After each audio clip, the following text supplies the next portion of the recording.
Assalamualaikum warahmatullahi wabarakatuh. Waalaikumsalam warahmatullahi wabarakatuh. Selamat siang anak-anak ibu. Siang Bu. Bagaimana kabarnya siang hari ini? Alhamdulillah baik Bu. Semangat untuk mengikuti pelajaran pada siang hari ini. Semangat. Baiklah, sebelum kita memulai pembelajaran kita pada siang hari ini, sebaiknya kita berdoa dulu agar pembelajaran kita dapat diberkahi oleh Allah Subhanahu wa taala dan anak-anak ibu dapat menerima pembelajaran ini dengan baik. Berdoa menurut agama dan kepercayaannya masing-masing. Berdoa dimulai. Berdoa selesai. Baiklah anak-anak, hari ini kita akan melanjutkan pembelajaran minggu lalu, yaitu tentang hikayat. Dan hari ini kita tidak hanya membahas tentang hikayat, tetapi kita juga membahas tentang cerpen. Nah, sebelum kita masuk ke pembelajaran kita pada siang hari ini, apa anak ibu masih ingat tentang pengertian dari hikayat? Cerita rakyat. Ya, hikayat itu kepanjangan dari hikayat. Hikayat itu cerita rakyat. Ada lagi yang tahu? Saya Bu. Ya, Hikayat itu cerita yang diangkat dari daerah tertentu Bu. Ya, ibu ingatkan kembali ya, cerita rakyat ini merupakan cerita narasi yang bersifat fiksi dan ia berasal dari rakyat dan pengarangnya juga belum diketahui atau tidak diketahui karena sifatnya turun-menurun dari mulut ke mulut. Nah, hari ini kita akan belajar tentang membandingkan nilai-nilai yang terdapat dalam hikayat dan cerpen. Nah, di sini anak-anak ibu sudah pernah belajar tentang cerpen atau sudah pernah membaca tentang cerpen? Pernah. Apa itu cerpen? Cerita pendek Bu. Ya, cerita pendek. Nah, hari ini kita akan belajar tentang membandingkan nilai-nilai dalam hikayat dan cerpen. Nah, sebelum kita membandingkan nilai-nilai, kita harus melihat dulu kesamaan yang terdapat dalam hikayat dan cerpen. Nah, di dalam hikayat dan cerpen itu ada 4 kesamaan. Yang pertama, hikayat dan cerpen itu sama-sama menceritakan tentang kisah hidup dengan segala permasalahannya. Nah, yang kedua, memiliki alur cerita. Ada yang tahu apa itu alur? Jalan cerita Bu. Ya, alur itu adalah jalan cerita. Dan yang ketiga, menggunakan gaya bahasa. Ada yang tahu apa itu gaya bahasa? Gaya bahasa itu misalnya seperti bahasa istilah kayak gitu. Ya, gaya bahasa ini bisa disebut juga dengan majas. Nah, yang keempat, mengandung nilai-nilai atau pesan yang sama. Nah, yang akan kita bahas yaitu nilai-nilai yang ada di dalam cerita rakyat dan hikayat. Cerita rakyat dan cerpen. Nah, di dalam cerita rakyat dan cerpen itu sama-sama memiliki nilai-nilai. Yang pertama yaitu moral, yang kedua agama, yang ketiga budaya, dan yang keempat pendidikan. Nah, sebelumnya ibu juga sudah menjelaskan bahwa di dalam hikayat juga ada yang namanya nilai moral, agama, budaya, sosial, dan pendidikan. Nah, sekarang ibu tanya kembali, moral ini merupakan nilai di dalamnya yang menyangkut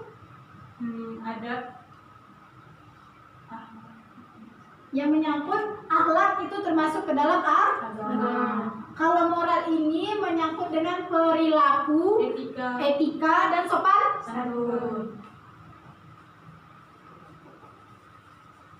Nah, di dalam agama ini menyangkut dengan ketuhanan,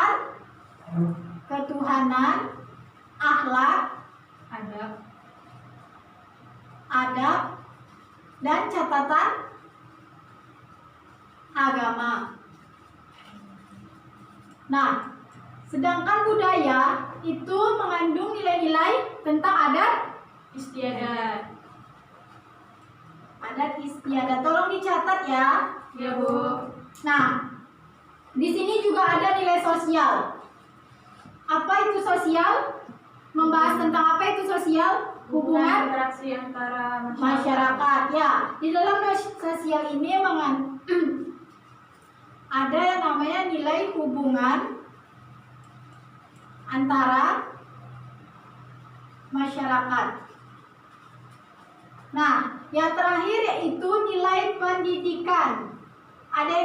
Kalau kita membahas tentang pendidikan, berarti di dalam cerita rakyat dan cerpen itu mengandung Pembelajaran. Jadi nilai pendidikan di sini ialah pembelajaran yang kita ambil dari cerita rakyat.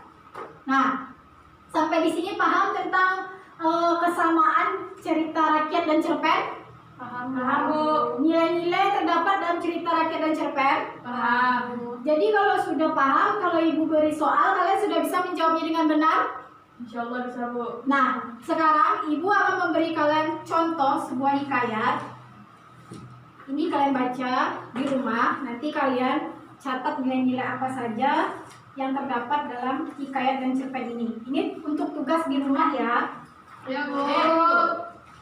Ya. Nah, tugas kalian sekarang adalah, tolong dulu dibagi kelompoknya jadi 2 kelompok. Nah, di sini Ibu akan memberikan kalian soal.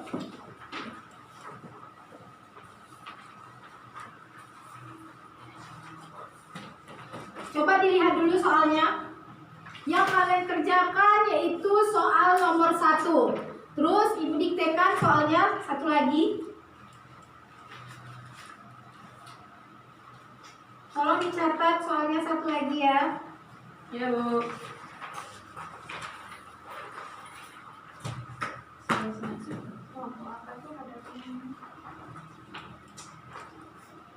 Tolong dicatat. Soalnya ialah coba jelaskan dengan Apa Bu? coba jelaskan dengan bahasa Anda sendiri tentang nilai-nilai yang terdapat di dalam hikayat dan cerpen.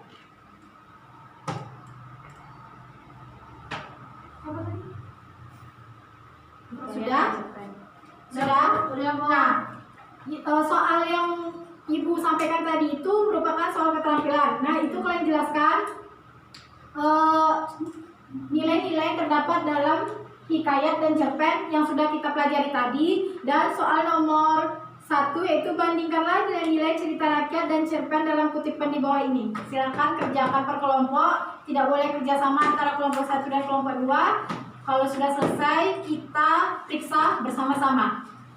Ya Bu. Silakan dikerjakan. Sri Murni tidak ada pena? Ada Bu ini. Tadi dia punya pena saya kok Bu.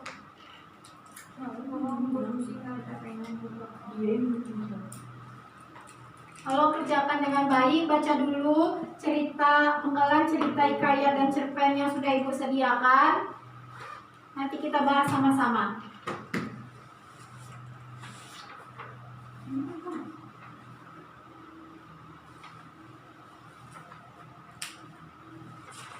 Bu, jadi ini tugas per kelompok. Ya, tugas per kelompok.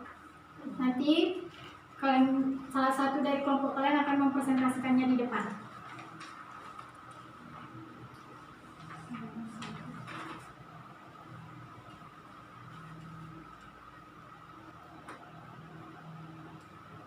Baiklah, sudah selesai anak-anak? Sudah Bu. Sudah bisa kita presentasikan? Sudah. Baiklah, kelompok siapa yang pertama mau mempresentasikan hasil diskusinya? Murni katanya Bu. Murni, silahkan maju Murni. Bentar Bu.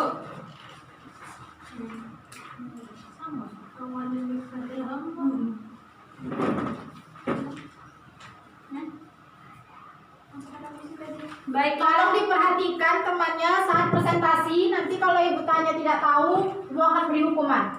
Baiklah, saya Sri Murni perwakilan dari kelompok 1 akan membacakan hasil diskusi kelompok kami. Jawaban nomor 1 yaitu baik dalam cerita rakyat dan cerpen di atas terkandung nilai pendidikan tentang pentingnya menuntut ilmu umum dan ilmu agama di nilai budaya. Nilai yang terdapat pada penggalan cerita rakyat di atas ialah nilai agama, yaitu pada kalimat maka Ananda Baginda yang dua orang itu pun sampailah usia 7 tahun dan dititahkan pergi mengaji kepada Mualim Sufyan. Nilai pendidikannya yaitu pada kalimat beberapa lamanya mereka belajar pula ilmu senjata, ilmu hikmat dan isyarat tipu peperangan. Dan nilai budaya pada kalimat jikalau Baginda pun mencari nasihat muslimat, ia menceritakan kepada anaknya bahwa ia bermimpi bertemu dengan seorang pemuda yang berkata kepadanya, barang siapa yang dapat mencari buluh perindu yang dipegangnya ialah patut menjadi raja di negeri ini. Ya. Sedangkan nilai yang terdapat pada penggalan cerpen di atas ialah nilai agama. Pada kalimat Mas ketemui kiai hebat di Madura, cerita Mas Gagap antusias. Namanya Kiai Gufron, subhanallah. Orangnya sangat bersahaja, santri-santrinya luar biasa. Dan nilai pendidikan terdapat pada kalimat diajak survei sama salah satu profesor dan kontraktor untuk perencanaan bangunan besar di sana. Dik manis sekalian penelitian skripsi Mas. Nah, yang nomor 1 yang Ibu bacakan tadi, nilai-nilai apa saja termasuk ke dalam cerita cerpen dan cerita pendek? Herlina? Moral, agama, budaya, dan sosial, Bu. Coba jelaskan. Kalau moral itu mengenai perilakunya, Bu. Kalau agama mengenai nilai ketuhanan dalam cerita rakyat dan cerpen. Kemudian budayanya adanya unsur adat istiadat, dan terakhir sosial yaitu ada hubungan antara manusia satu dengan manusia lainnya hingga membentuk suatu organisasi atau masyarakat. Yang terakhir pendidikan. Pendidikan itu adanya nilai pembelajaran untuk seseorang. Ya, betul. Nah, betul. Apa yang disampaikan oleh Rina tadi benar, bahwasanya nilai yang terdapat di dalam cerita rakyat dan cerpen itu ada 5: moral, agama, budaya, sosial, dan pendidikan. Bagaimana dengan kelompok 2? Apa sama jawabannya dengan kelompok 1? Sama, Bu. Nah, baiklah, beri A+ untuk kelompok 1. Selanjutnya kelompok 2 presentasikan hasilnya, hasil diskusinya ke depan.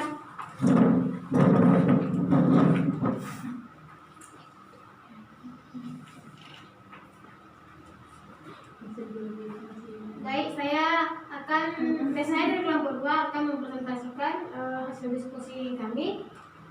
Yang pertama, pertanyaannya bandingkan nilai-nilai cerita rakyat dan cerpen pada kutipan di bawah ini. Perbandingannya itu untuk baik dalam cerita rakyat dan cerpen di atas terkandung nilai pendidikan tentang pentingnya menuntut ilmu umum dan ilmu agama dan nilai budaya. Nah, nilai yang terdapat pada penggalan cerita rakyat di atas adalah nilai agama, yaitu pada kalimat maka anak Anda Baginda yang 2 orang itu pun sampailah usia 7 tahun dan dikatakan pergi mengaji kepada Mualim Sufyan. Yang kedua ada nilai pendidikan, yaitu pada kalimat beberapa lamanya mereka belajar pula ilmu senjata, ilmu hikmat dan isyarat tipu peperangan. Selanjutnya ada nilai budaya. Nilai budaya itu terdapat pada kalimat jikalau Baginda pun mencari nasihat muslimat, ia menceritakan kepada anaknya bahwa ia bermimpi bertemu dengan seorang pemuda yang berkata kepadanya. Selanjutnya ada nilai yang terdapat pada penggalan cerpen. Yang pertama ada nilai agama. Pada kalimat Mas ketemu kiai hebat di Madura, cerita Mas gagah antusias. Namanya Kiai Gufron, subhanallah, orangnya sangat bersahaja, santri-santrinya luar biasa. Yang kedua ada nilai pendidikan. Terdapat pada kalimat diajak survei sama salah satu profesor dan kontraktor untuk perencanaan bangunan besar di sana. Dik manis sekalian penelitian skripsi Mas. Nah, terima kasih Lia Citra sudah membacakan hasil diskusinya. Beri A+ untuk kelompok 2. Nah, setelah kalian memahami nilai-nilai yang terdapat dalam cerita rakyat terdapat di dalam cerpen? Ayo, nilai apa yang tidak terdapat di dalam cerpen? Budaya, Bu. Ya, nilai budaya tidak ada tercantum di dalam cerpen. Nah, Sosial gitu. sampai di sini kalian paham tentang nilai-nilai yang terdapat di dalam cerita rakyat dan cerpen? Paham. Karena sudah paham, maka waktu pembelajaran kita juga sudah habis. Baiklah, sebelum Ibu tutup, Ibu akan menyimpulkan terlebih dahulu tentang materi kita pada siang hari ini. Nah, di sini Ibu akan menjelaskan kembali, pada dasarnya hikayat dan cerpen itu memiliki kesamaan, yaitu sama-sama menceritakan tentang kisah hidup dengan segala permasalahannya. Yang kedua, sama-sama memiliki alur cerita atau jalan cerita. Dan yang ketiga, sama-sama menggunakan gaya bahasa. Dan yang keempat, mengandung nilai-nilai atau pesan yang sama, yaitu nilai moral, agama, budaya, sosial, dan pendidikan. Sampai di sini paham? Sampai di sini paham? Paham. Baiklah, kita ucapkan hamdalah untuk mengakhiri pertemuan kita pada siang hari ini. Alhamdulillah. Baiklah, Ibu tutup pembelajaran kita pada siang hari ini dengan mengucapkan wabillahi taufiq wal hidayah. Wassalamualaikum warahmatullahi wabarakatuh. Waalaikumsalam warahmatullahi wabarakatuh.